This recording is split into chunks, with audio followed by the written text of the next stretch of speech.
Selama ini publik percaya Ammar Zoni jatuh karena kambuh. Tapi bagaimana jika semua bukti itu hasil rekayasa? Seorang mantan asisten Irish Bella mengaku dipaksa memalsukan transaksi narkoba dan menandatangani kontrak diam. Jika benar ini jebakan dari sosok berpengaruh di sekitar Irish, siapa dalangnya, dan apa motif sesungguhnya? Sebelum kita lanjut ceritanya, jangan lupa ya like dan subscribe channel Saka Bercerita. Jangan lupa menulis asal daerah kalian di kolom komen, supaya kita lebih kenal dan dekat. Silakan duduk yang nyaman karena ceritanya baru dimulai. Let's go! Aku tidak pernah menyangka pada akhirnya aku akan bicara. Aku selalu yakin bahwa diam adalah cara paling aman, paling waras, paling masuk akal agar hidupku tetap berjalan normal. Tapi malam ini, ketika berita itu kembali meledak dan nama Ammar kembali dipajang seperti satu-satunya orang yang pantas dipaku di dinding penghinaan nasional, aku sadar satu hal, diamku tidak pernah menolong siapapun. Semua orang di luar sana bersorak seperti pemandu sorak yang haus skandal. Mereka memuja kata, bukti sah, urin positif, kambuh lagi, dan entah berapa istilah hukum lain yang mereka kunyah seperti permen karet basi. Mereka ingin percaya Ammar jatuh karena dirinya sendiri. Mereka ingin percaya hidupnya memang harus berakhir di ruang-ruang sempit tanpa kamera. Dan aku, saksi yang tidak pernah disebut. Orang yang berjalan di balik bayangan 3 tahun. Orang yang punya akses terlalu dekat, sampai-sampai aku ikut bernapas bersama orang-orang yang dikagumi publik. Namaku Doni. Tidak terkenal. Tidak penting. Tidak layak muncul dalam headline. Tapi aku pernah menjadi asisten pribadi Irish, wanita yang wajahnya terpampang di mana-mana, tersenyum dalam billboard, menangis dalam sinetron, dan dipuja sebagai ikon kelembutan. Aku pernah menjaga ponselnya, tanda tangannya, jadwalnya, sampai pintu rumahnya. Aku ada ketika hubungan itu hangat. Aku ada ketika hubungan itu membusuk. Aku ada ketika publik akhirnya memilih sisi mereka, menganggap Irish korban dan Ammar pelaku abadi. Tapi tidak ada yang bertanya, apa sebenarnya yang terjadi di balik pintu tertutup? Orang bilang, kebenaran ada di pengadilan. Padahal, aku melihat sendiri, kebenaran lebih sering ditemukan di saku orang yang cukup kaya untuk membelinya. Aku masih ingat malam pertama ketika kabar, kasus itu, kembali muncul. Aku duduk di teras rumah kos, menatap layar ponsel. Judul berita begitu ganas, Ammar kembali ditangkap, bukti transaksi ditemukan. Bukti transaksi. Frasa itu membuat perutku mual. Karena sebelum meninggalkan pekerjaan, aku pernah melihat cara bukti dibuat. Aku meneguk air mineral seperti menelan pecahan kaca. Tanganku dingin, kaku, seperti baru mengangkat batu nisan. Aku sudah lama tenggelam dalam rasa bersalah, tapi baru malam itu aku mengerti bahwa rasa bersalah bisa berubah menjadi kemarahan. Bukan pada Irish, bukan pada Ammar, tapi pada orang-orang yang mengendalikan hidup mereka seolah keduanya boneka yang bisa dipindah dari panggung ke panggung. Saat aku masih bekerja, tugasku sederhana, mengatur jadwal, mengurus email, mengantar dokumen, memastikan Irish tetap terlihat baik di mata publik. Semua itu mudah, hingga seseorang mulai mengatakan bahwa sebuah hubungan tidak boleh dibiarkan memutus rantai finansial. Aku mulai sadar bahwa rumah itu bukan rumah, melainkan panggung. Setiap peluk yang terlihat natural di feed media sosial, sudah dipoles. Setiap senyum di acara gala, sudah dihitung nilainya. Setiap narasi yang dibangun tentang hidup mereka, memiliki sponsor. Waktu hubungan Irish dan Ammar runtuh, aku menyaksikannya dari jarak cukup dekat untuk mendengar pintu dibanting, tapi cukup jauh untuk tidak ikut terseret. Ada cinta yang putus, ada amarah yang membludak, ada luka yang dibiarkan membusuk.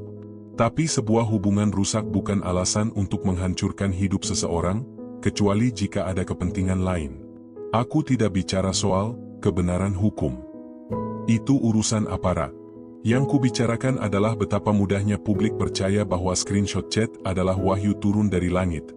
Padahal aku pernah duduk di ruang kerja dengan seorang teknisi digital yang bisa membuat percakapan fiktif terlihat nyata seperti dialog yang terekam. Andai orang tahu betapa murah harga reputasi seseorang. Kau hanya butuh foto profil, nomor anonim, dan editor cerdas, maka jadilah percakapan palsu yang bisa membuat siapapun terlihat seperti penjual narkoba profesional. Aku ingat suatu malam, Iris menangis di kamar. Aku mengetuk pelan, menawari tisu. Ia tidak bicara banyak. Ia hanya bilang ingin semuanya selesai. Dan aku percaya ia tulus ingin damai. Tapi keinginan seseorang untuk tenang tidak sama dengan keputusan yang diambil orang-orang di sekelilingnya. Ada sosok lain. Selalu ada orang yang lebih besar, lebih kuat, dan lebih sulit disebut. Aku hidup bertahun-tahun dengan ketakutan. Kontrak diam, itu istilah yang halus. Kenyataannya, itu ancaman terselubung. Aku diminta menandatangani sehelai kertas yang intinya mengatakan bahwa aku tidak boleh membocorkan apapun. Jika aku berbuat salah, pekerjaanku hilang, aksesku hilang, dan reputasiku dilumat. Mereka bilang itu bagian dari industri. Aku bilang itu perampasan suara. Mungkin dunia mengira para selebriti hidup bebas. Padahal, di sekeliling mereka ada pagar-pagar tak terlihat, pagar uam, pagar rasa takut, pagar kontrol. Ammar mungkin punya kesalahan. Aku bukan orang suci yang datang menghapus dosa siapapun. Tapi aku melihat dengan mata kepala sendiri, tidak semua kejatuhan seseorang adalah akibat dirinya sendiri. Ada yang didorong. Ada yang diatur. Ada yang dikemas seperti paket hubungan masyarakat. Aku masih teringat tatapan Ammar ketika kasus lamanya mencuat. Bukan tatapan seorang pecandu yang ingin mati. Tapi tatapan orang yang kehilangan kendali atas hidupnya. Seperti seseorang yang sudah tahu bahwa apapun yang ia lakukan, ya, tidak akan mengubah opini publik yang sudah dibentuk. Karena publik mencintai satu hal, narasi tunggal. Jika sebuah media berkata ia kambuh, itu yang dipercaya. Jika sebuah unggahan berkata ada transaksi, itu dianggap fakta. Tidak ada yang bertanya, siapa yang membuat screenshot itu? Siapa yang mengirim ke wartawan? Siapa yang memastikan narasi itu viral dalam hitungan jam? Aku tahu jawabannya. Dan jawabannya bukan keberuntungan algoritma. Aku butuh waktu lama untuk memaafkan diriku. Aku meninggalkan pekerjaan itu bukan karena moral, tapi karena ketakutan. Aku takut suatu hari aku disuruh melakukan hal-hal yang lebih gelap. Aku takut namaku dicoret dari industri sampai aku tidak bisa membeli makan. Tapi malam ini, ketika nama itu kembali dipermalukan, aku sadar bahwa ketakutan tidak lagi relevan. Ada saatnya seseorang berhenti menunduk. Ada saatnya seseorang menepuk meja. Ada saatnya saksi yang dibungkam memaksa suaranya keluar, meski tenggorokan terasa seperti diikat tali. Malam ini, aku Doni, bukan siapa-siapa, saksi yang tak pernah dihitung, memilih bicara. Bukan untuk jadi pahlawan. Bukan untuk jadi kontroversi. Aku bicara karena diam telah menjadi bentuk kejahatan paling halus. Dan ini baru permulaan. Aku belum menyebut nama siapapun. Aku belum memutar rekaman apapun. Tapi percayalah, ada nama yang tidak pernah disebut. Ada tangan yang tidak pernah terlihat. Ada motif yang lebih dingin daripada ruang interogasi. Jika dunia ingin tahu apa yang sebenarnya menjatuhkan Ammar, maka dunia harus siap mendengar suara kecil yang selama ini sengaja dikubur. Namaku Doni. Dan malam ini, kubuka pintu yang seharusnya tidak pernah kubuka. Kadang aku berpikir, hidupku dicuri perlahan tanpa aku sadari. Bukan dicuri oleh penjahat bersenjata, melainkan oleh sistem yang memaksa orang kecil seperti aku untuk menggantungkan martabat pada gaji bulanan dan selembar akses masuk ke dunia Gamerlab. Ketika pertama kali bekerja untuk Iris, aku merasa seperti menang lotre. Aku masih ingat hari pertama itu, aku memegang ponsel kerja miliknya dengan gugup, takut salah menyentuh aplikasi, takut merusak foto endorse jutaan rupiah, takut salah meneruskan chat penting.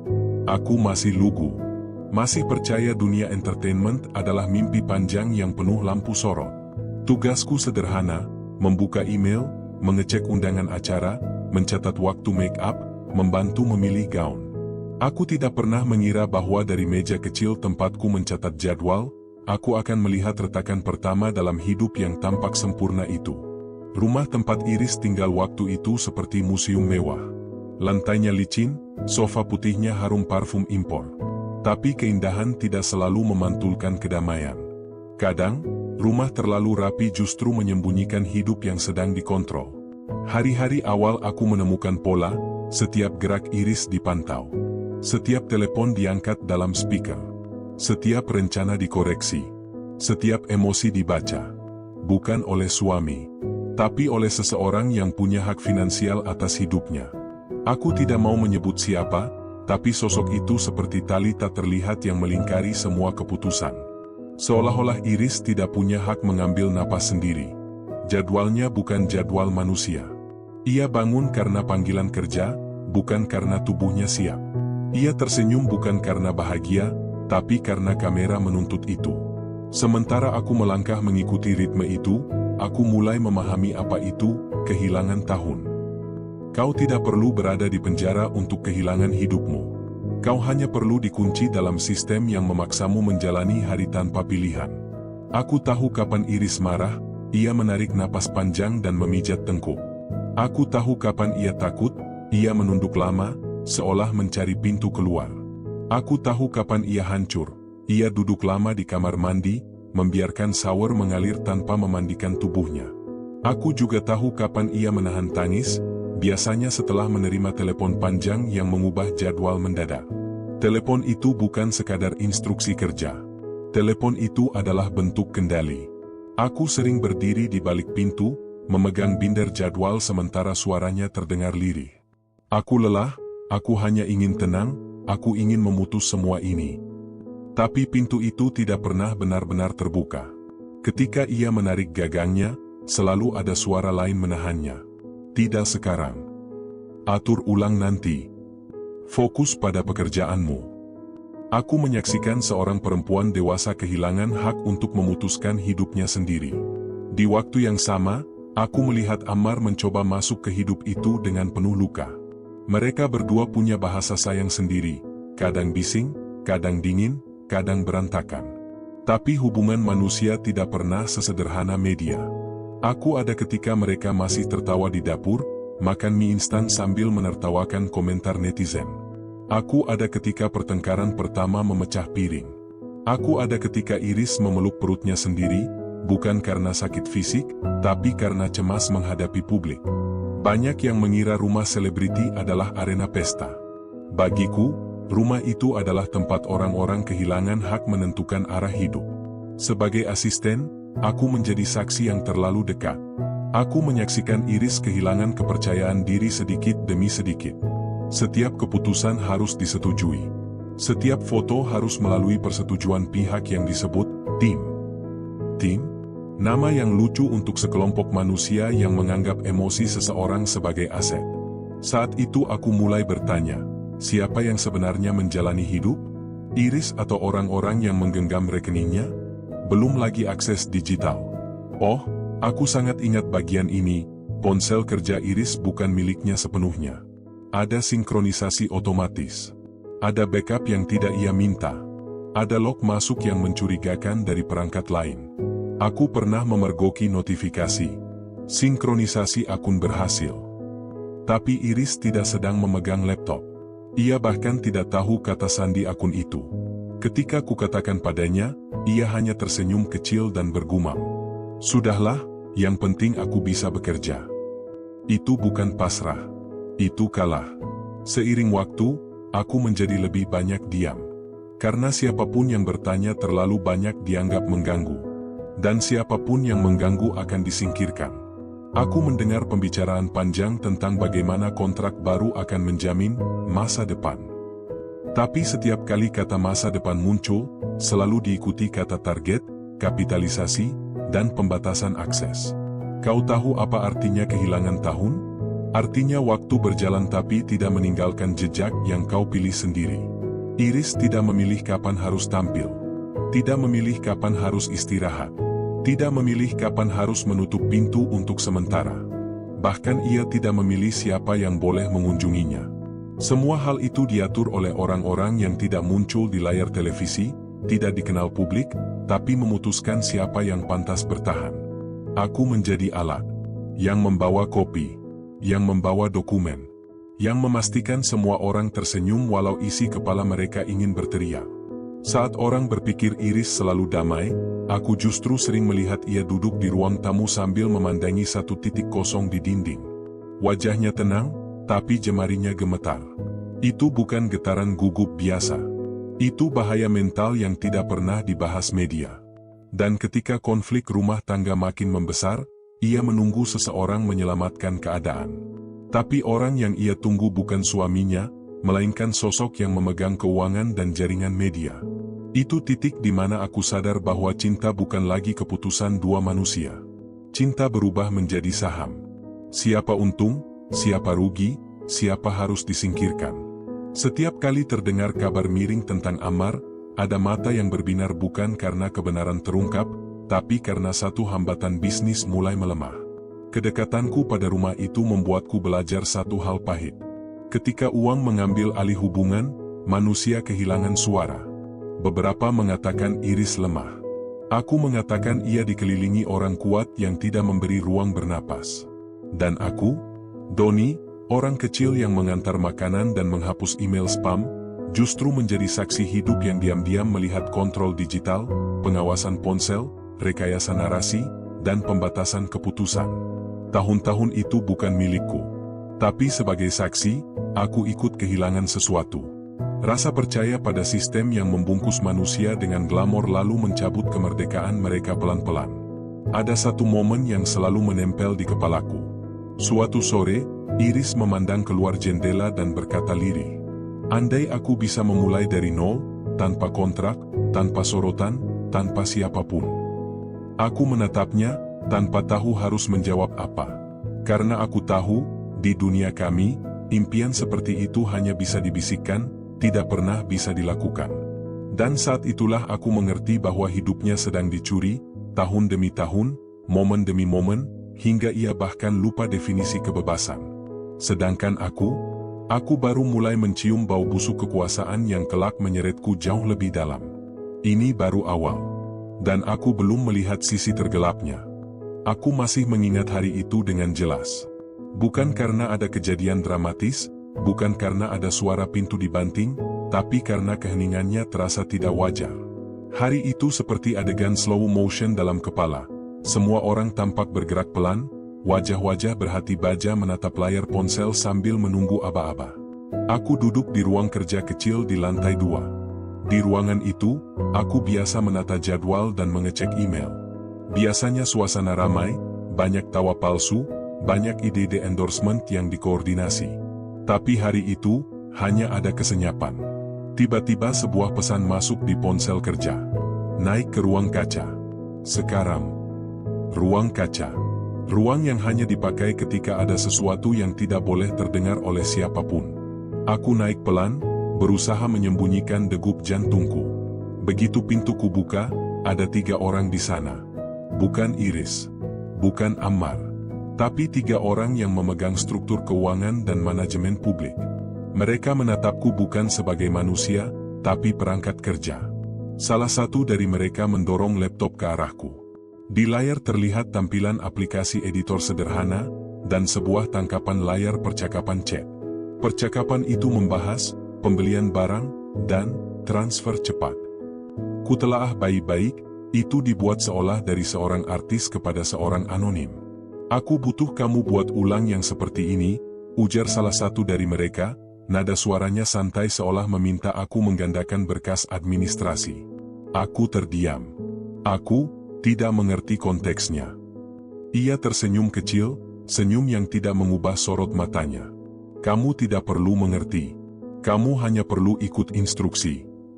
Ia menggerakkan cursor ke bagian tertentu dalam tangkapan layar. "Kamu ganti tanggalnya, kamu buat nominalnya lebih besar.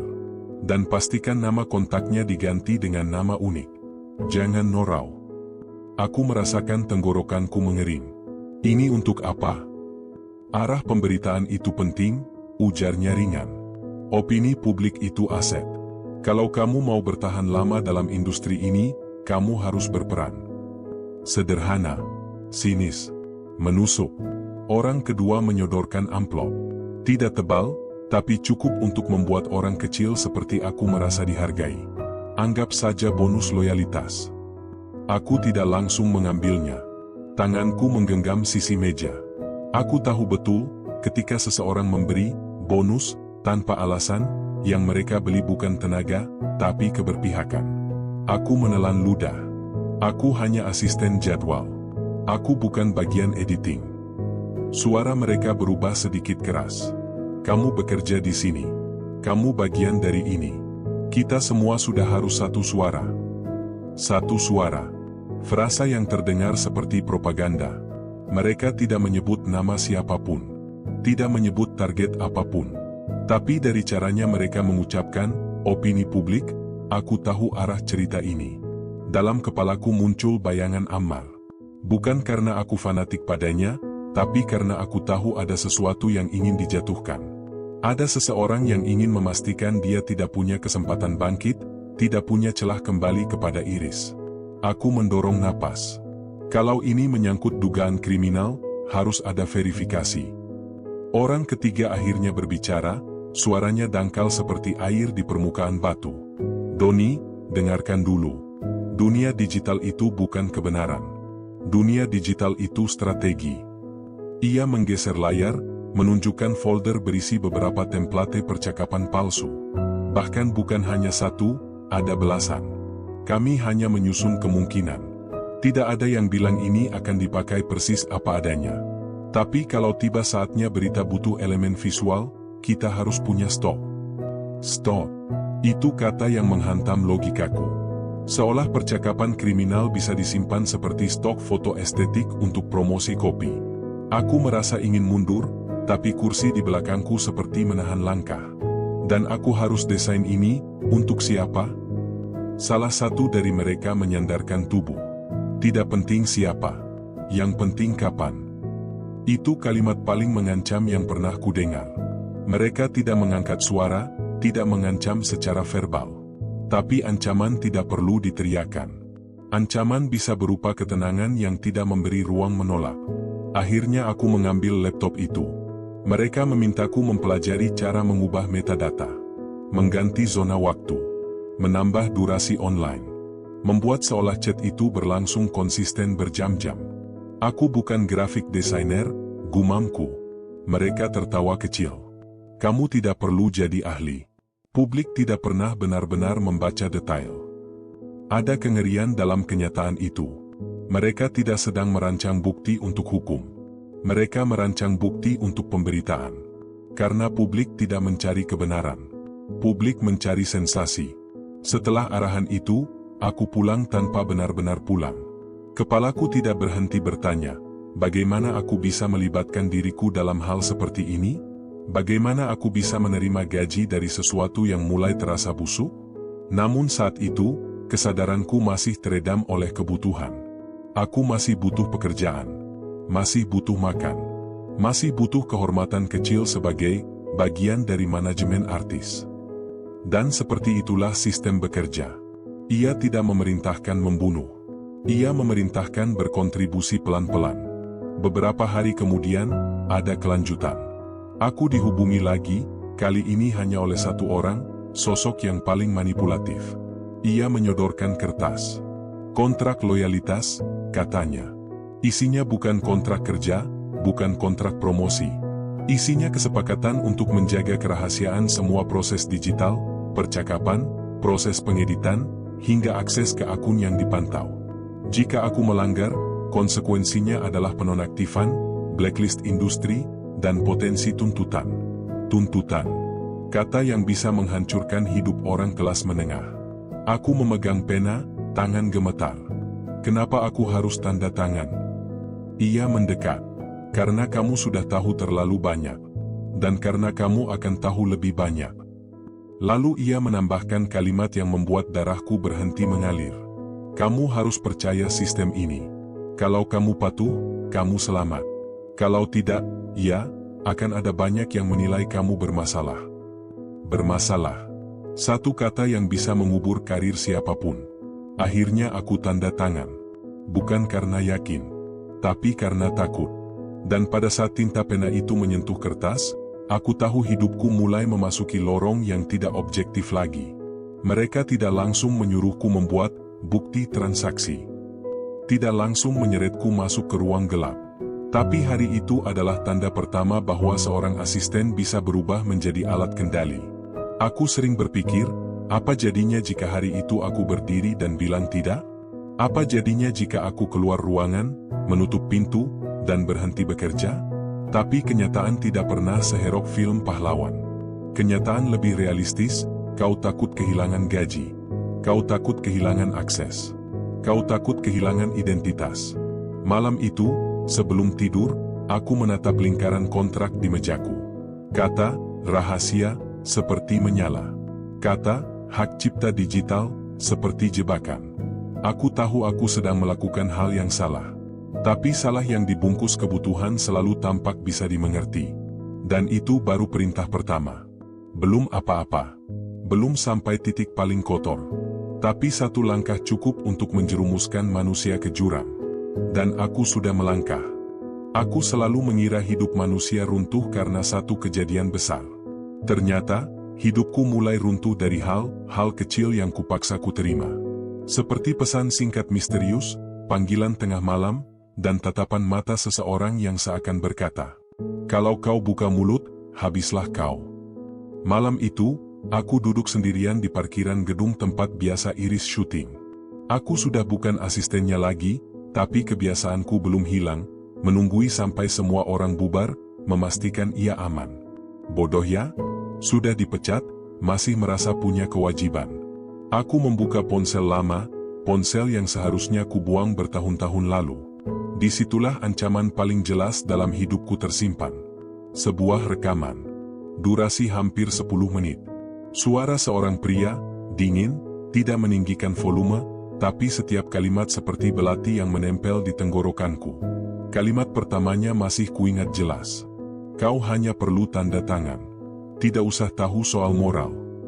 Aku ingat napasku berhenti ketika mendengarnya kembali. Rekaman itu, aku simpan seperti menyimpan luka. Bukan untuk dijual, bukan untuk memeras. Tapi karena aku tahu, satu hari aku butuh bukti bahwa aku bukan monster. Aku menekan tombol play. Suara pria itu terdengar lagi. Kita tidak bicara soal benar atau salah, Don. Kita bicara soal hidupmu bisa tetap berjalan. Itu bukan nasihat. Itu ultimatum. Aku memejamkan mata. Kembali ke hari ketika rekaman itu dibuat. Sebuah ruangan kecil di lantai atas gedung.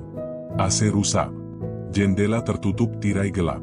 Hanya ada aku dan dia, orang yang kini mengatur semua sisi hidup Iris. Ia menumpangkan satu map di depanku. Map coklat, berisi beberapa foto, lembaran bukti rekening, halaman chat yang tampak seperti screenshot. Apa ini? Tanyaku waktu itu. Bahan liputan, jawabnya santai. Liputan? Atau jebakan? Aku berani satu langkah. Dia tersenyum. Senyum menenangkan, tapi palsu. Kebiasaan buruk mantan selebritas harus diputus. Mantan, ulangku pelan. Ya, balasnya. Dia tidak boleh kembali. Ia tidak menyebut nama Ammar. Tapi aku tahu objek ucapannya. Aku bertanya satu hal lagi. Pertanyaan yang membuatku ditatap seperti serangga. Apa Iris tahu? Dia menjawab setelah jeda panjang. Dia tidak perlu tahu hal yang berat. Perempuan butuh rasa aman. Bukan detail kriminal. Kalimat itu menampar jiwaku. Iris bukan perempuan bodoh. Ia bisa memutuskan sendiri siapa yang ia percaya. Tapi di ruangan itu, perempuan itu dijadikan objek manipulasi. Seluruh masa lalunya, dibentuk ulang menjadi komoditas. Ketika aku diam, pria itu menyodorkan satu lembar kontrak. Isinya dua hal. Satu, aku mengakui pernah melihat transaksi narkoba Ammar. Dua, aku bersedia menjaga rahasia dan tidak mencabut kesaksian. Kalau aku tanda tangan, hidupku aman. Kalau aku menolak, hidupku selesai. Aku tidak mau, jawabku. Suaraku bergetar. Ia mendekat. Tidak pernah menyentuh bahuku. Tidak pernah membentak. Tapi kata-katanya lebih keras dari pukulan. Kalau kau tidak tanda tangan, kami cap kau kaki tangan pemakai. Kau tahu akibatnya? Tidak ada stasiun TV yang mau mempekerjakanmu. Nama keluargamu tercatat di kepolisian. Itu bukan ancaman. Itu fakta administrasi. Aku merinding. Aku tahu ia bisa melakukannya. Apa alasanmu memaksa aku bicara hal yang tidak pernah kulihat? Suaraku tercekat. Dia menjawab sambil merapikan lengan kemejanya. Karena narasi butuh saksi. Dan saksi harus punya wajah yang pernah dekat. Narasi. Satu kata itu cukup menjelaskan semuanya. Baginya, kasus Ammar bukan realita. Bukan keadilan. Bukan kebenaran. Hanya narasi. Konten. Strategi media. Beberapa detik kemudian, seorang asistennya masuk. Membawa selembar kertas lain. Dan sebuah map hitam. Map itu, aku membukanya perlahan. Hampir semua isinya adalah screenshot percakapan yang tidak pernah kulihat. Akun yang tidak pernah kukenal. Jumlah transaksi yang tidak sesuai dengan kenyataan. Itu palsu, bisikku. Ia tersenyum. Bahkan bukti palsu bisa jadi lebih dipercaya publik kalau dibocorkan lewat kanal yang tepat. Kupikir itu puncak kehancuranku. Ternyata belum. Ia mencondongkan tubuh. Berbisik. Tujuan akhir kita bukan membuat dia terlihat kambuh. Tujuan kita adalah mematikan kemungkinan comeback. Comeback? Dalam karir? Tanyaku. Dalam hidup Iris. Di titik itu, aku baru paham. Bukan uang, bukan karir, bukan skandal. Ini soal rasa takut. Takut kehilangan kendali terhadap Iris. Takut Iris kembali pada orang yang dulu ia cintai. Takut masa lalu dimenangkan. Sejak saat itu, tekanan datang bertubi-tubi. Nomorku dihubungi nomor asing. Ada pesan masuk. Kalau kau diam, keluargamu aman. Lalu pesan berikutnya. Kalau kau berani bicara, kami punya internet. Ancaman di era ini bukan lagi pistol. Ancaman adalah viralitas. Nama baik yang dihancurkan. Histori yang dipelintir. Aku masih menolak. Tapi satu hari, aku terima foto rumah orang tuaku. Bukan diambil Google Maps. Bukan foto lama. Foto baru, jarak dekat. Tidak ada kata ancaman. Tidak ada perintah. Tapi maknanya jelas. Kami tahu di mana keluargamu tinggal. Malam itu, aku menyerah. Aku tanda tangan. Tidak dengan bangga. Tidak dengan marah. Aku tanda tangan karena aku ingin keluargaku hidup. Ironis ya? Orang menyebut keluarga sebagai alasan melakukan hal baik. Aku menyebut keluarga sebagai alasan berkhianat. Aku masih ingat tanganku gemetar memegang pena. Pria itu menepuk bahu. Bagus, kau akhirnya paham sistem ini. Setelah itu, aku dilepas. Tanpa ancaman lanjutan. Tanpa teror lagi. Karena mereka tahu aku sudah masuk perangkap. Tapi malam ini, tahun-tahun kemudian, aku membuka rekaman itu lagi. Suara pria itu masih terdengar tenang. Jangan pikir terlalu jauh, Don. Publik percaya apa yang kami umpan. Saat rekaman berhenti, aku jatuh terduduk. Jika publik percaya apa yang mereka umpan, siapa yang akan percaya padaku? Namun satu hal berubah malam itu. Aku tidak lagi takut. Aku tidak lagi ingin menjadi saksi diam. Aku ingin menjadi suara yang pernah dipaksa bungkam. Orang bilang kebohongan paling berbahaya adalah kebohongan yang direncanakan di ruangan gelap, lalu dipublikasikan seolah fakta. Aku dulu tidak percaya. Kupikir dunia hiburan cuma penuh drama murahan, gosip musiman, dan serangan komentar warganet. Tapi setelah hari itu, setelah aku melihat bukti diproduksi seperti barang dagangan, aku tahu kebohongan bisa jadi industri.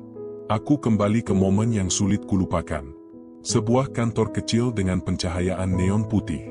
Ada 4 orang pria yang tidak kukenal duduk menghadap layar laptop besar. Di layar itu, tampak antarmuka aplikasi editing gambar. Aku berdiri mematung di pintu. Seseorang memanggilku masuk. Doni, lihat dulu. Biar kau paham tugas kita. Aku masuk pelan. Udara di ruangan itu asin, seperti keringat bercampur parfum murah. Salah satu pria mengetik cepat. Di layar terlihat screenshot WhatsApp, balon cat hijau dan putih. Ada nominal uang. Ada kalimat singkat tentang barang. Aku bertanya pelan. Itu percakapan siapa? Pria berkemeja abu-abu tertawa pendek. Tidak usah romantisasi kejujuran. Ini percakapan yang diperlukan. Aku mengernyit. Diperlukan untuk apa? Untuk mengunci persepsi, jawabnya tanpa menoleh. Persepsi. Lagi-lagi, kata yang sama. Narasi. Persepsi. Publik. Dalam ruangan itu, kebenaran bukan prioritas. Yang penting adalah, siapa yang pertama kali mempublikasikan cerita. Siapa yang menyiapkan draft. Siapa yang mengendalikan opini. Mereka menyusun pesan pendek. Sudah transfer? Barang siap dikirim.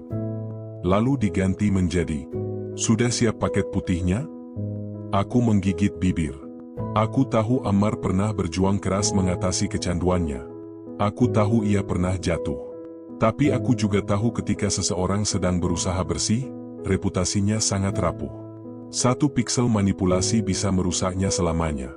Aku bertanya lagi, kenapa kalian pakai nominal sebesar itu? Pria itu menunjuk layar. Angka kecil tidak heboh di media. Kita butuh jumlah yang bisa jadi headline. Ia kembali mengetik, menyusun nominal lebih besar. Nominal itu bukan angka yang pernah kulihat dalam kehidupan nyata Ammar. Jumlah terlalu besar untuk logika pemakai. Tapi untuk media, itu sempurna. Aku tetap berdiri terpaku. Lalu seseorang di belakangku menutup pintu pelan, tapi bunyinya terdengar seperti vonis. Kau tidak perlu hafal teknisnya, katanya. Kau hanya perlu bicara sesuai arahan saat waktunya tiba. Saat waktunya tiba. Seolah aku sedang dipaksa menjadi pion dalam catur gelap. Layar berganti. Sekarang bukan percakapan teks. Sekarang mereka membuka aplikasi editor foto. Menambahkan watermark portal berita. Aku mendadak ingin muntah. Kenapa pakai watermark media besar? Tanyaku. Supaya nanti ketika bocoran diberikan ke wartawan, mereka percaya ini pernah dipublis internal, jelas pria berambut cepat. Jadi mereka bukan hanya memalsukan konten. Mereka memalsukan jejak distribusi. Tanganku mengepal. Bagaimana kalau media memeriksa ini? Pria berkemeja abu-abu tertawa sinis. Media tidak sempat memeriksa. Mereka hanya butuh views. Ruang kerja terasa semakin sesak. Mereka bukan jenius teknologi. Mereka hanya cukup licik untuk memanfaatkan kebutuhan publik akan sensasi. Di sudut ruangan, seorang anak muda mengatur timestamp palsu. Aku melihatnya menggeser tanggal, jam, bahkan jenis ponsel agar cocok dengan histori ponsel Ammar yang pernah dicek aparat. Dari mana kalian dapat referensinya? Tanyaku, meski aku tahu aku tidak siap mendengar jawaban. Ia menatapku seperti melihat orang bodoh. Data tidak penting. Yang penting sinkronisasi. Sinkronisasi. Mereka menyamakan detail agar tampak logis bagi penyidik yang kelelahan. Mereka tahu polisi juga manusia, bisa dipengaruhi tekanan publik. Saat itu, seseorang menaruh map di pangkuanku. Pegam, katanya. Map itu berisi print out kapture palsu. Barisan kertas tebal penuh tinta. Aku mengangkat kertas teratas. Mataku langsung menangkap satu kalimat palsu. Jangan bilang ke siapapunnya. Aku lagi butuh tenang.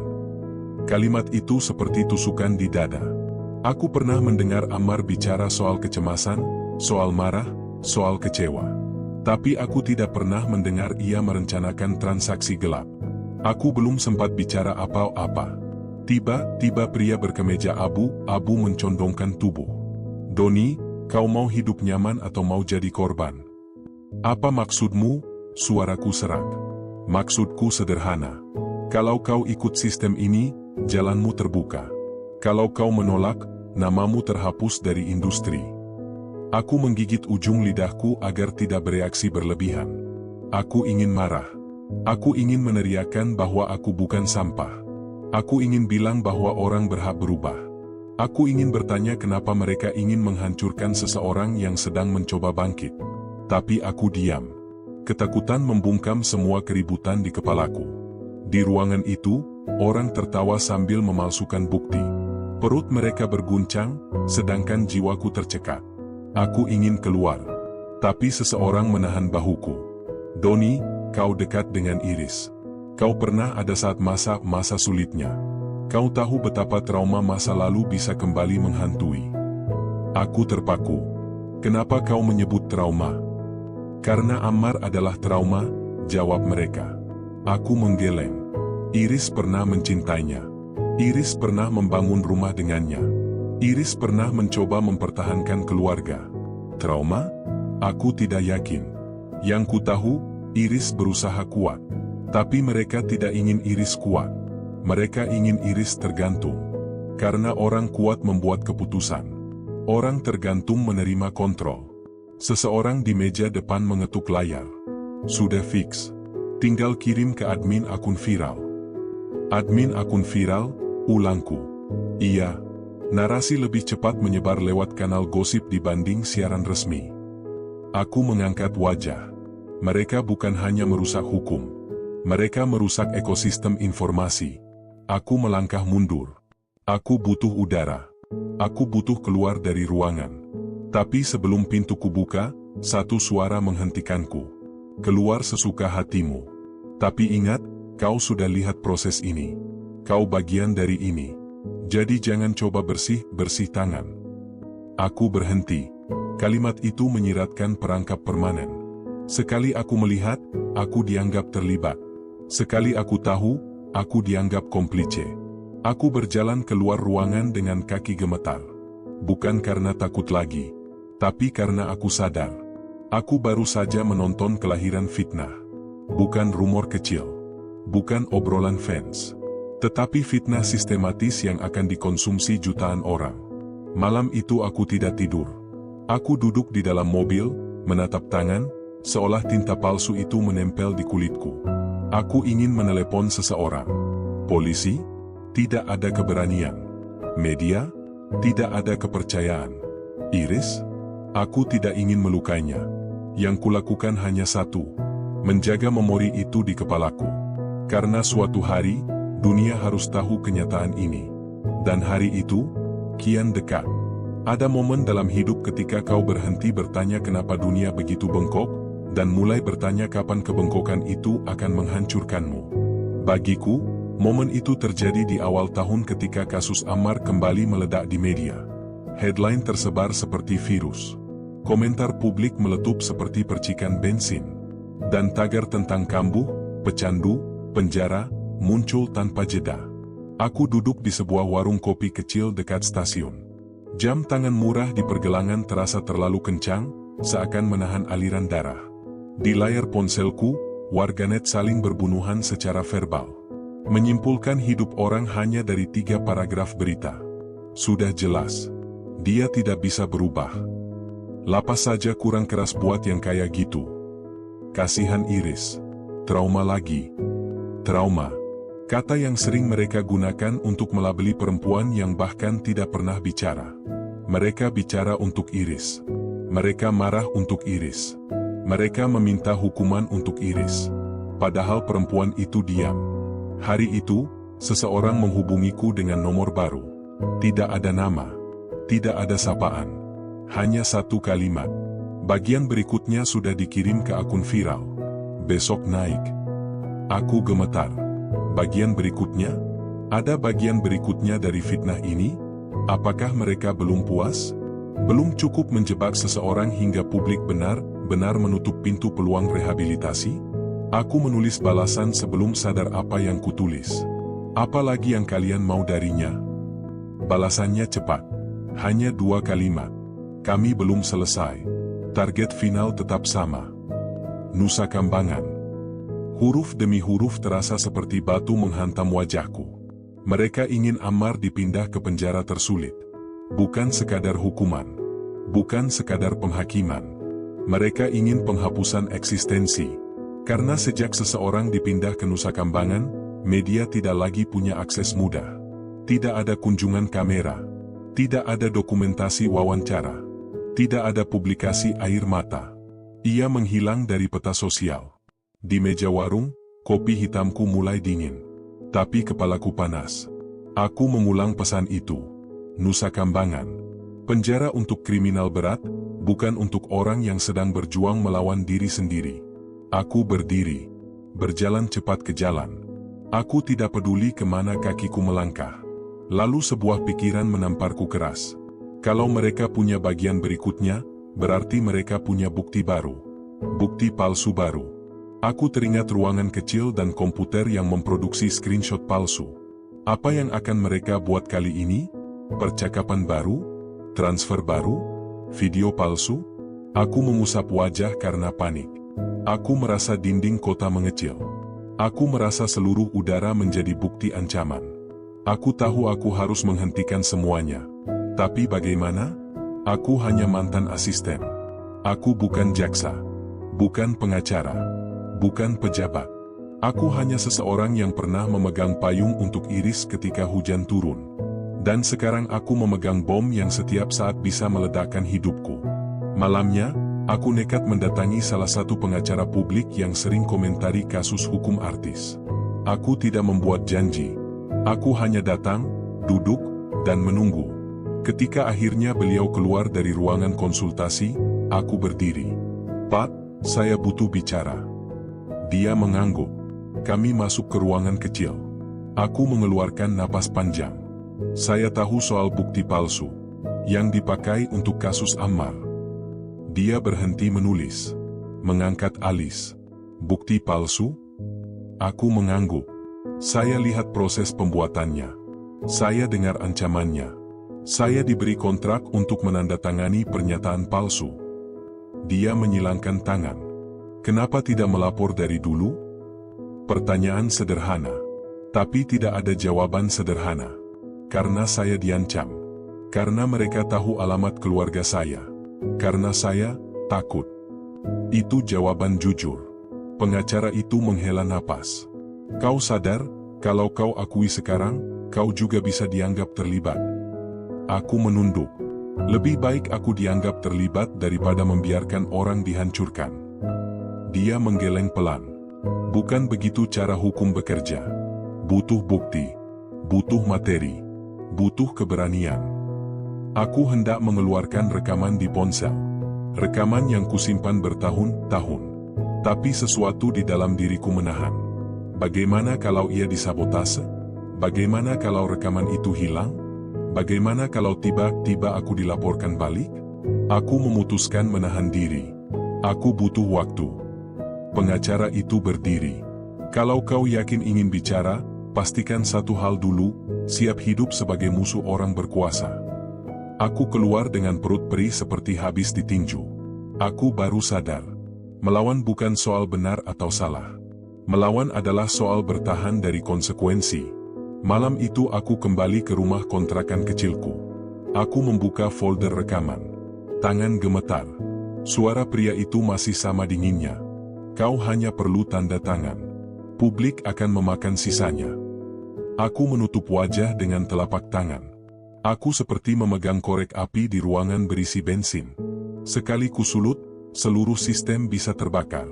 Tapi diamku berarti ikut menyalakan jilatan api lain, api fitnah, api manipulasi, api propaganda. Satu pertanyaan muncul dalam kepalaku. Kalau aku diam, berapa banyak hidup yang mereka hancurkan lagi? Jawabannya, terlalu banyak. Aku duduk bersandar di tembok retak. Tanganku meraih sebatang rokok lama yang sebenarnya sudah kulepas berbulan-bulan. Aku menyulutnya. Menghirup dalam. Aku tidak sedang mencari nikotin. Aku sedang mencari keberanian. Aku menatap atap rumah. Aku tahu puncak badai belum datang. Babak kehancuran akan terjadi di tengah. Antara bab 6 sampai 8. Dan ini baru permulaan. Baru percikan. Baru bisikan perang. Aku menatap ponsel dan berbisik pada diriku sendiri. Besok, akan ada yang berubah. Entah aku yang hancur, atau mereka yang terbakar. Aku akhirnya memutuskan satu hal. Aku tidak akan lari lagi. Jika api sudah menyala, maka aku akan menatapnya tanpa menunduk. Aku pernah merasa keberanian itu muncul seperti singa yang mengaum. Ternyata aku salah. Keberanian justru muncul seperti demam, menggigil, mengguncang, membuat punggung basah oleh keringat dingin. Malam itu, malam sebelum aku memutuskan membuka suara, aku nyaris kembali mundur. Nyaris kembali menjadi pengecut. Nyaris memilih diam dan hidup. Aku pulang larut. Kontrakan kecilku berbau lembab dan debu. Satu-satunya cahaya berasal dari lampu meja kecil yang sudah beberapa kali ingin kubuang. Ponselku terus bergetar sejak senja, Tapi aku tidak berani membuka pesan masuk. Aku tahu isinya. Tentu saja aku tahu. Ancaman baru. Instruksi baru. Atau mungkin pengingat bahwa aku masih dalam genggaman mereka. Aku merebahkan tubuh di kasur tipis, menatap langit-langit. Aku mencoba berpikir jernih. Apa rencana terbaik bagi seseorang sepertiku? Aku bukan figur publik. Aku bukan orang berpengaruh. Aku tidak punya tim hukum, tidak punya akses media, tidak punya modal. Yang kupunya hanya ingatan tentang kebusukan. Ingatan yang menempel seperti noda. Sekitar pukul 11 malam, ponselku berbunyi lagi. Kali ini bukan pesan. Telepon. Nama penelepon hanya muncul sebagai nomor tidak dikenal. Aku mengangkatnya. Suaraku serak. Halo.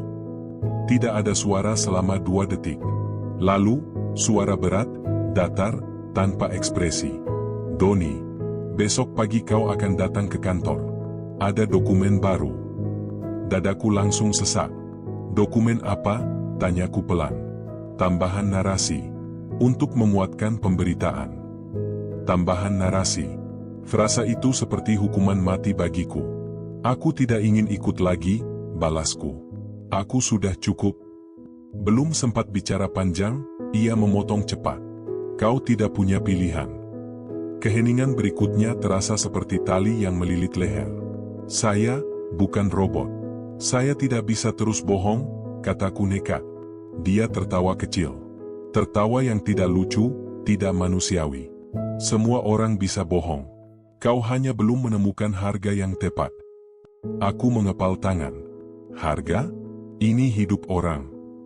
Dia mengembuskan napas malas, lalu menjawab. Lupakan hidup orang lain. Fokus pada hidupmu sendiri. Kalimat itu menusukku lebih dalam dari ancaman apapun. Karena selama ini aku memang terlalu fokus pada selamat diri sendiri. Selamat keluargaku. Selamat masa depanku. Dan dengan alasan itu aku berkhianat. Aku menelan ludah, lalu berucap. Aku tidak datang besok. Kali ini, ia tidak tertawa. Suara telepon menjadi datar dan dingin. Kau pikir kita tidak bisa menemukanmu?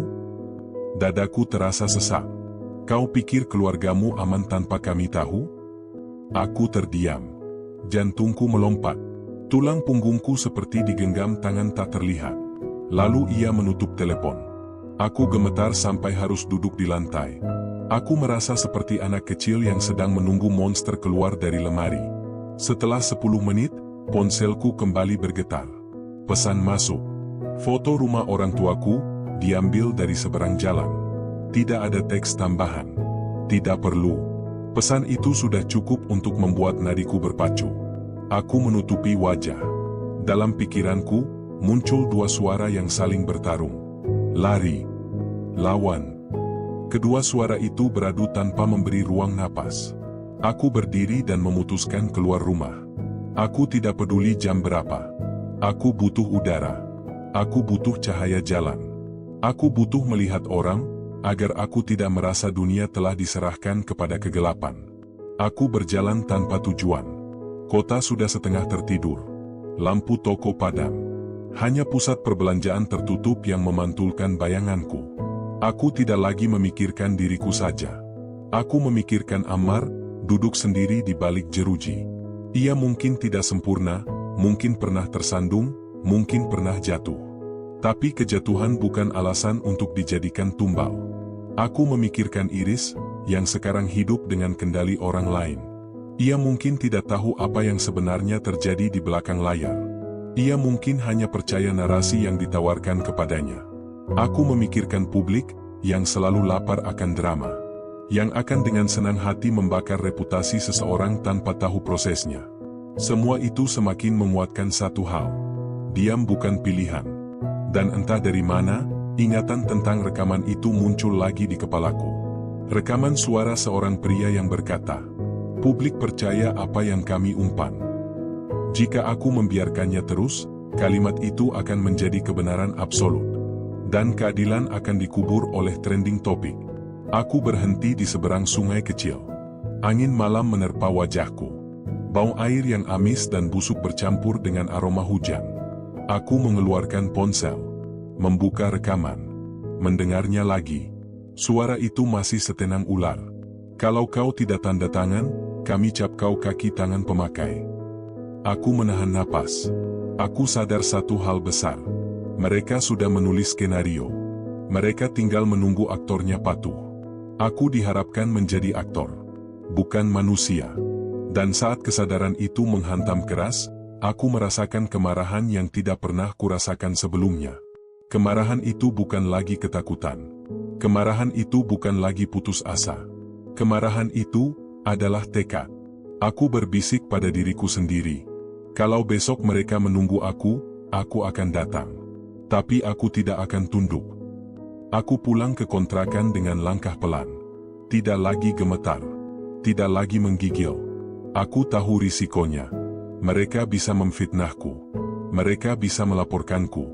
Mereka bisa menghancurkan karirku, karir kecil yang bahkan belum sempat tumbuh. Tapi aku juga tahu ini. Ketika seseorang memutuskan berhenti takut, orang-orang berkuasa mulai panik. Tiba di rumah, aku duduk di kursi plastik. Aku membuka catatan ponsel, menuliskan rencana. Simpan rekaman di 2 tempat berbeda. Kirim salinan ke email anonim. Hindari kontak langsung. Cari satu saksi tambahan. Siapkan pernyataan tertulis. Tanganku bergerak cepat. Mata mulai panas. Bukan karena sedih, tetapi karena sesuatu yang disebut keberanian mulai tumbuh. Aku menutup ponsel dan menegakkan punggung. Bab ini, malam ini, bukan tentang lari. Bukan tentang takut. Malam ini adalah garis pemisah. Besok, aku akan menghadap mereka. Bukan sebagai pion. Bukan sebagai asisten. Bukan sebagai korban. Besok, aku akan menghadap mereka sebagai seseorang yang siap menghancurkan kebohongan. Dan kalau mereka benar-benar ingin mematikanku, biar mereka coba.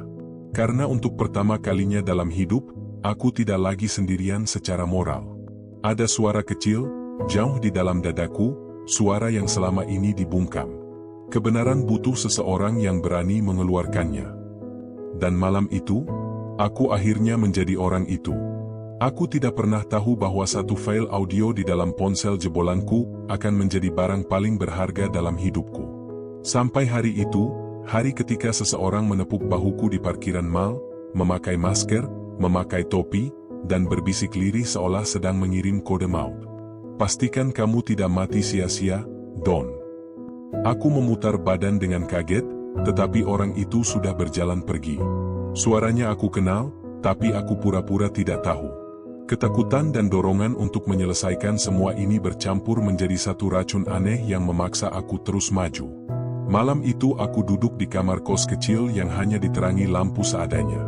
Di depanku, laptop tua dengan layar retak terbuka pelan, seakan merasa bahwa ia ditarik ke dalam perang yang bukan untuknya. Aku memasukkan sandi yang hanya bisa dibuka dengan 2 langkah verifikasi, pola khusus dan suara tertentu. Dan ketika folder itu terbuka, kulitku merinding. Di sanalah rekaman yang aku sembunyikan sejak hari aku dipaksa menandatangani kontrak diam. Di judul file itu tertulis, Operasi AMZ Clean. Aku ingat pemilihan kata itu. Mereka bilang operasi itu harus terdengar seperti laundry brand. Membersihkan sampah berserakan dari hidup Iris. Begitu kata salah satu dari mereka sambil tertawa. Aku menyimpan rekaman itu waktu itu bukan karena berani, tetapi karena ketakutan bahwa suatu hari mereka akan mengorbankanku juga. Aku klik tombol play. Di sana terdengar suaraku, terdengar gemetar, terdengar patuh. Lalu suara lelaki itu. Suara yang berlapis 2, seolah berasal dari ruangan besar dengan speaker mahal dan ego yang tidak pernah disentuh koreksi moral. Kamu pastikan screenshot itu terlihat alami. Tidak boleh ada blur. Tidak boleh ada tanda rekayasa. Media digital hari ini pintar, tapi orang Indonesia malas cek. Lelaki lain menjawab sinis. Iya, bos. Lagi pula publik sudah benci dia. Tinggal kasih pemantik. Bos itu tertawa pelan sebelum melanjutkan. Kita harus stabil. Yang penting Iris tidak kembali ke laki-laki itu. Kamu ngerti konsekuensi jika dia kembali? Kamu ngerti apa yang terjadi dengan aset? Dengan dana? Dengan jaringan investasi keluarga? Aku mendengar diriku menjawab gugup. Tapi, Pak, Kalau ada yang tahu kita memalsukan bukti transaksi narkoba, kalau polisi. Suara bos memotong. Polisi butuh bahan. Kita kasih bahan. Mereka tinggal pakai. Tidak ada yang memeriksa asal printout selama publik sudah marah. Aku mematikan playback karena perutku terbakar malu. Aku ingat hari rekaman itu. Aku ingat bagaimana aku berdiri di balik lemari besar, pura-pura mengecek tas laptop padahal aku menyalakan perekam otomatis. Itu bukan rekaman biasa. Itu seperti surat mati. Tapi konflik sebenarnya bukan pada rekaman itu, melainkan pada kenyataan bahwa saat ini seseorang berusaha keras menemukanku. Setiap pukulan di pintu terasa sebagai tanda eksekusi. Malam semakin larut, aku menerima pesan dari nomor tak dikenal. Ada yang ingin bertemu. Jangan bawa file itu. Jangan bawa perekam. Kalau kau pikir bisa mengeluarkan rekaman ke publik, kau akan dikubur bersama berita itu. Ancaman seperti itu mungkin hanya gertak sambal, tapi aku tahu bahwa ancaman ini nyata. Mereka punya uang. Mereka punya jaringan. Mereka punya media. Mereka punya polisi dan jaksa yang bisa mereka beli seperti membeli bunga plastik di pinggir jalan. Aku duduk lebih dekat ke layar. Aku memutar bagian paling mematikan lagi. Pindahkan dia. Jangan biarkan dia di lapas kota. Kirim dia ke tempat yang tidak punya sinyal. Tempat yang membuat laki-laki seperti dia patah tulang dan patah mental. Kalau Iris ingin membantu, biarkan dia berteriak di televisi. Tidak ada suara yang bisa melewati tembok Nusa Kambangan. Itu suara bos lagi. Tenang. Tidak tegang. Seperti sedang memesan menu makan siang. Dan saat bagian itu berjalan, aku sadar. Ini bukan sekadar niat untuk memenjarakan Ammar. Ini usaha menghapus jejak keberadaannya sebagai manusia. Dalam rekaman ada satu kalimat yang membuat lidahku keluh. Kalau perlu buat dia kambuh. Kirimkan sinyal bahwa dia tidak layak dipulihkan. Publik butuh musuh. Kita kasih mereka musuh. Kambuh? Maksud mereka memaksa publik percaya bahwa Ammar kembali memakai barang haram, padahal mereka sendiri menciptakan narasinya. Aku memukul meja. Napasku tersengal. Berulang kali aku bertanya, bagaimana bisa seorang manusia memutuskan masa depan manusia lain semudah menggeser bidak catur? Dan bagian berikutnya, lebih jahat. Kalau Iris menolak jalur keuangan, buat dia takut. Bilang bahwa mantan suaminya akan selalu menjadi ancaman. Bilang bahwa hanya aku yang bisa melindungi. Perempuan butuh rasa aman. Kalau tidak punya trauma, kita cipta trauma. Kupause rekaman. Lututku lemah. Sampai hari ini aku tidak mengerti, apakah itu suara seorang manusia atau mesin dingin yang tidak punya daging di dalam tubuhnya. Aku memandangi layar. Lalu aku sadar, rekaman ini tidak boleh hanya menjadi dokumen digital. Rekaman ini harus menjadi saksi. Aku mengirim salinan file ke dua kontak anonim, memakai VPN berlapis. Satu pergi ke aktivis media. Satu lagi pergi ke jurnalis yang dulu pernah mengkritik cara polisi menangani perkara selebritas. Setelah file terkirim, aku gemetar. Aku sadar bahwa aku baru saja membuka perang besar, perang yang tak bisa dihentikan dengan mematikan ponsel. Dan di ujung malam, tepat saat aku menutup laptop, ada suara ketukan yang sangat pelan dari luar pintu. Bukan ketukan marah. Bukan ancaman. Tapi ketukan sabar. Ketukan seseorang yang tahu ia tidak perlu mendobrak karena ia sudah punya kunci kekuasaan. Aku meraih napas panjang.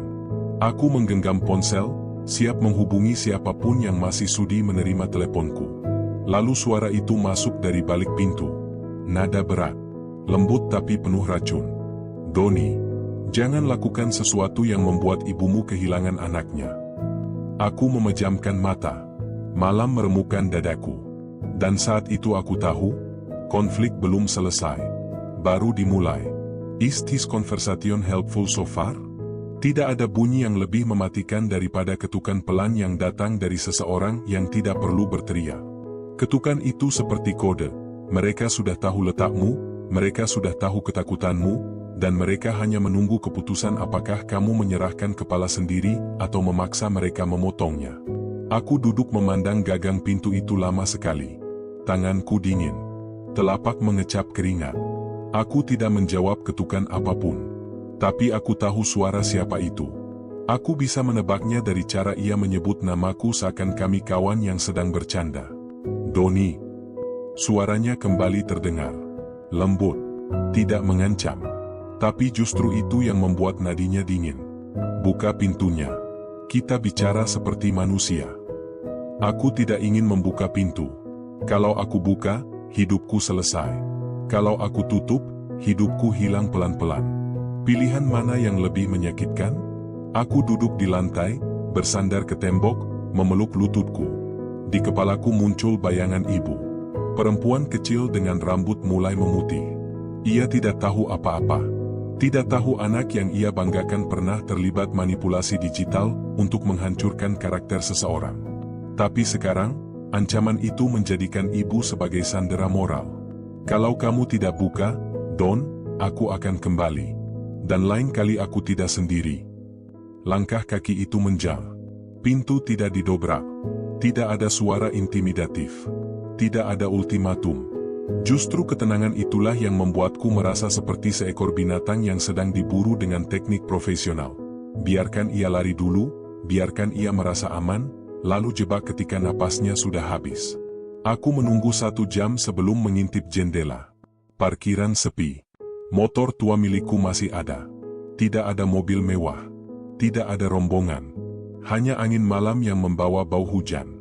Aku tahu satu hal, aku harus keluar dari kota ini. Tapi lari kemana? Jurnalis yang kuberi rekaman belum merespons. Aktivis media membalas singkat, kami cek dulu autentikasinya. Mereka butuh waktu. Sementara aku butuh keselamatan.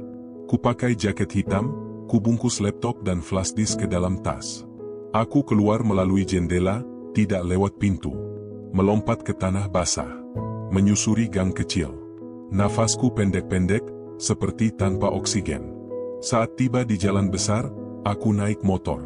Kutekan gas seolah ku kejar hidupku sendiri. Selama perjalanan, pikiranku melayang pada rekaman itu. Aku mendengar ulang serpihan suaranya di kepala. Kalau perlu buat dia kambuh. Publik butuh musuh. Amankan aset. Di dunia ini, ternyata manusia bisa jadi komoditas. Harga diri seseorang bisa menjadi objek spekulasi. Dan seorang laki-laki yang dulu dicintai publik, bisa berubah menjadi pemantik amarah massal hanya dengan satu bukti digital yang tidak pernah ada di dunia nyata. Aku sampai di pinggir kota saat waktu hampir masuk dini hari. Lampu toko padam. Trotoar kosong. Aku berhenti di depan warung kecil yang masih buka. Bapak warung memandang lelah, tapi hangat. Mau kopi? Katanya. Aku hampir tertawa, aneh. Bahwa di tengah ancaman pembunuhan karakter dan mungkin pembunuhan fisik, manusia masih bisa menawarkan kehangatan sesederhana kopi. Aku duduk. Aku minum. Aku merasa tenggorokanku kembali punya rasa. Tapi ketenangan itu tidak lama. Ponselku bergetar. Nomor asing. Aku hampir menolak panggilan itu, tetapi bagian dari diriku merasa harus mendengar apapun yang akan keluar. Doni. Suara laki-laki, berbeda dari bos, tapi jelas dari lingkaran yang sama. Kami tahu kamu kirim file keluar. Sayang sekali kamu tidak paham permainan. Jurnalis itu dibayar juga. Semua orang dibayar. Aku menahan napas. Kau pikir akan jadi pahlawan? Lanjut suara itu. Kau pikir Ammar akan keluar penjara lalu mencium tanganmu? Kau pikir Iris akan menulis terima kasih? Tidak. Kau hanya menyingkirkan dirimu dari peta dengan tanganmu sendiri. Aku jawab pelan, hampir tidak terdengar. Aku cuma mau kebenaran. Ia tertawa panjang, seperti suara seseorang yang baru menemukan dagelan buruk. Kebenaran? Kebenaran tidak laku jual. Yang laku adalah narasi. Dan narasi sudah ditentukan. Kamu telat. Panggilan terputus begitu saja. Tidak ada salam. Tidak ada ancaman eksplisit. Tapi kalimat-kalimat itu jauh lebih berat daripada pedang. Aku duduk lama, sampai kopi di depanku dingin. Dalam kepala, sebuah pertanyaan muncul. Kalau semua orang bisa dibayar, lantas apa sisa moral manusia? Aku berdiri. Kubayar kopi itu lebih dari harga normal, lalu kembali ke motor. Di perjalanan pulang, aku mulai merasakan paranoia. Setiap spion mobil terasa mata. Setiap pengendara motor di belakang terasa mengikuti. Setiap motor metik yang berhenti di lampu merah membuatku ingin pindah jalur. Aku tidak percaya siapapun. Aku teringat seseorang, sahabat kecilku yang kini bekerja sebagai konsultan IT. Dia pernah bilang, di dunia digital, tidak ada yang hilang. Semua meninggalkan jejak. Kalau mereka pikir bisa menghapus rekaman itu, mereka salah. Aku telah menguploadnya ke server anonim. Aku bahkan mengatur sistem rilis otomatis kalau aku tidak login selama 2 hari. Itulah yang mungkin membuat mereka panik. Namun, ada satu hal yang belum kusadari waktu itu. Ketika seseorang mengancam keluargamu, bukan berarti mereka telah memegang keluargamu.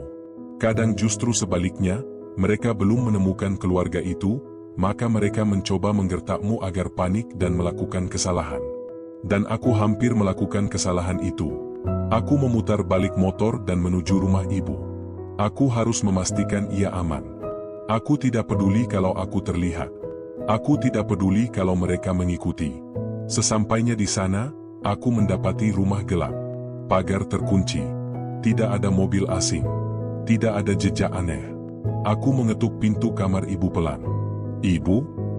Ia bangun dengan wajah bingung. "Kamu kenapa, Nak? Wajahmu pucat." Aku memeluknya lama. Sangat lama. "Ibu baik-baik saja," katanya pelan. Aku mengangguk, tapi hatiku retak. Karena aku tahu, perjalanan ini tidak akan berakhir hanya dengan menyimpan file rekaman. Tidak akan selesai dengan lari. Aku menatap langit dari jendela rumah ibu. Langit tampak gelap, tapi bukan gelap biasa. Gelap ini seperti tirai sebelum pertunjukan besar dibuka. Dan aku sadar, pertarungan berikutnya bukan soal bukti digital. Bukan soal rekaman. Bukan soal media. Pertarungan berikutnya adalah soal siapa duluan dibungkam, aku atau narasi mereka. Dan malam menutup bab ini tanpa menawarkan jawaban.